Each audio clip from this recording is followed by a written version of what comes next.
വയോധികന്റെ മരണത്തിൽ ദുരൂഹതയെന്ന ആരോപണത്തെ തുടർന്ന് കല്ലറ തുറന്ന് മൃതദേഹം പുറത്തെടുത്ത് പോസ്റ്റ്മോർട്ടത്തിലേക്ക് കടക്കുകയാണ്. ആലപ്പുഴ ചെങ്ങന്നൂർ പുലിയൂർ സ്വദേശിയായിട്ടുള്ള യേശുദാസ് എന്ന 74 വയസ്സുകാരൻ മരിച്ച സംഭവത്തിലാണ് ദുരൂഹത ആരോപിച്ച അദ്ദേഹത്തിൻ്റെ മരുമകൾ രംഗത്തെത്തിയത്. ഈ മരുമകളുടെ പരാതിയുടെ അടിസ്ഥാനത്തിലാണ് ഇപ്പോൾ ഈ കല്ലറ തുറന്ന് മൃതദേഹം പുറത്തെടുത്ത് പോസ്റ്റ്മോർട്ടത്തിലേക്ക് കടക്കുന്നത്. Puliyoor Saint Mary's and Saint George പള്ളി സെമിത്തേരിയിലാണ് യേശുദാസിൻ്റെ മൃതദേഹം സംസ്കരിച്ചിരുന്നത്.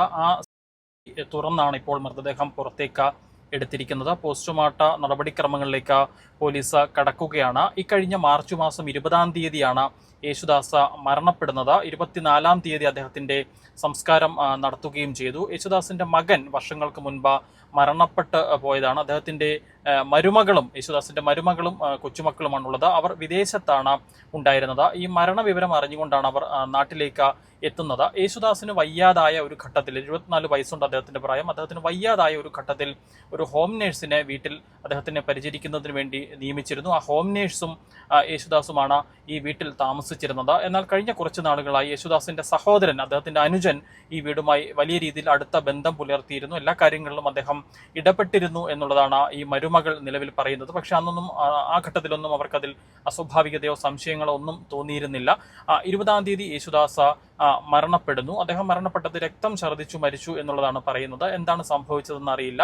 മരണം സംഭവിച്ചതിന് ശേഷമാണ് ചെങ്ങന്നൂരിലെ സ്വകാര്യ ആശുപത്രിയിലേക്ക് എത്തിക്കുന്നു. അതിനുശേഷം പോസ്റ്റ്മോർട്ടം അടക്കമുള്ള നടപടിക്രമങ്ങൾ നടത്തുകയോ പോലീസിനെ അറിയിക്കുകയോ ചെയ്യാതെ മൃതദേഹം 24-ാം തീയതി സംസ്കരിക്കുകയായിരുന്നു. ആ ഘട്ടത്തിൽ വരെ കുടുംബത്തിന് സംശയങ്ങളൊന്നും തന്നെ ഉണ്ടായിരുന്നില്ല. എന്നാൽ അതിനുശേഷം ഈ യേശുദാസിന്റെ പേരിലുണ്ടായിരുന്ന വസ്തുവും വീടും അല്ലെങ്കിൽ മറ്റ് ബാങ്കിലുണ്ടായിരുന്ന ഡിപ്പോസിറ്റുകൾ അടക്കം ഈ സഹോദരന്റെ പേരിലേക്ക് മാറ്റി എന്നുള്ളതാണ് ഈ മരുമകൾ പറയുന്നത്. ഇത് സംസ്കാരത്തിന് ശേഷമാണ് തങ്ങൾ ഇത്തരം കാര്യങ്ങളെക്കുറിച്ചൊക്കെ അറിയുന്നത്. ഇതിനു മുൻപ് തന്നെ ഇത് തിരിച്ചറിഞ്ഞിരുന്നെങ്കിൽ അന്ന് പോസ്റ്റ്മോർട്ടം നടത്തണമെന്ന് തങ്ങൾ നിർബന്ധം പിടിക്കുമായിരുന്നു. അന്ന് ഇത് അറിഞ്ഞില്ല. അതുകൊണ്ട് തന്നെ സംശയങ്ങളൊന്നും തോന്നിയില്ല.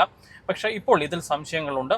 തൻ്റെ മക്കൾക്ക് അവകാശപ്പെട്ട വീടും വസ്തുവും അല്ലെങ്കിൽ ബാങ്ക് ഡിപ്പോസിറ്റുകൾ അടക്കം ഈ സഹോദരന്റെ പേരിലേക്ക് മാറിയതിൽ സംശയങ്ങളുണ്ട്. അതിലൊക്കെ ദുരൂഹതകളുണ്ട് എന്നുള്ളതാണ് നിലവിൽ ഈ പരാതിക്കാരിയായ മരുമകൾ പറയുന്നത്. അവർ എടുത്തു പറയുന്ന മറ്റൊരു കാര്യമുണ്ട്. അതായത് ഈ വീടും പുരയിടവും ഒക്കെ ഈ സഹോദരന്റെ പേരിലേക്ക് ആധാരം ചെയ്തതിന് ശേഷം ഏതാണ്ട് 90 ദിവസത്തിനുള്ളിൽ തന്നെയാണ് യേശുദാസ് മരണപ്പെടുന്നത്.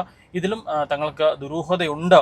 എന്താണ് സംഭവിച്ചത് എന്നുള്ളത് കണ്ടെത്തണം. ഇതിൽ സംശയങ്ങളുണ്ട് എന്നുള്ളതാണ് ഇവരുടെ പരാതി. ആ കുടുംബം ആ മരുമകൾ ആ പരാതിയിൽ ഉറച്ചു നിൽക്കുകയാണ്. യേശുദാസിനെ പരിചരിക്കുന്നതിന് വേണ്ടി നിയമിച്ചിരുന്നത് കൊട്ടാരക്കര സ്വദേശിനിയായിട്ടുള്ള ഒരു ഹോം നേഴ്സിനെയാണ്. അവരുടെ പെരുമാറ്റത്തിലും പല രീതിയിലുള്ള സംശയങ്ങൾ തങ്ങൾക്ക് തോന്നിയിട്ടുണ്ട് എന്നുള്ളതാണ് നിലവിൽ ഈ മരുമകൾ പറയുന്നത്. എന്താണെങ്കിലും ഈ സംഭവത്തിൽ ആശുപത്രി അധികൃതർക്കും വീഴ്ച സംഭവിച്ചിട്ടുണ്ട് എന്നുള്ളതാണ് ചെങ്ങന്നൂർ പോലീസ് പറയുന്നത്. കാര്യം ഈ മരണം പോലീസിനെ അറിയിക്കുകയോ ഇന്റിമേഷൻ നൽകുകയോ മറ്റോ ചെയ്തിരുന്നില്ല. ഇതിൽ ആശുപത്രി അധികൃതർക്കും വീഴ്ച സംഭവിച്ചിട്ടുണ്ട്.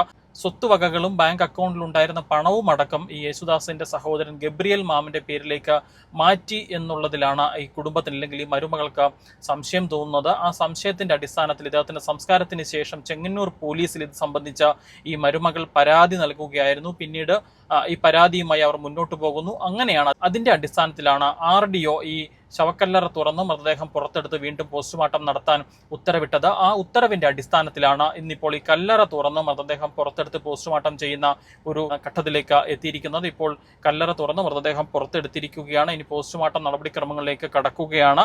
പോസ്റ്റ്മോർട്ടത്തിന് ശേഷമുള്ള കണ്ടെത്തലുകളുടെ അടിസ്ഥാനത്തിലായിരിക്കും തുടർ നടപടികളെക്കുറിച്ച് പോലീസ് തീരുമാനമെടുക്കുക. എന്താണെങ്കിലും ഇപ്പോൾ ഈ കല്ലറ തുറന്ന് മൃതദേഹം പുറത്തെടുത്തുള്ള പോസ്റ്റ്മോർട്ടത്തിലേക്ക് കടന്നിരിക്കുകയാണ്. ചെങ്ങന്നൂർ പുലിയൂരിൽ നിന്നും ക്യാമറമാൻ അരുൺ മലയിലിനൊപ്പം Rahul Irumbukuzhi, focus news TV.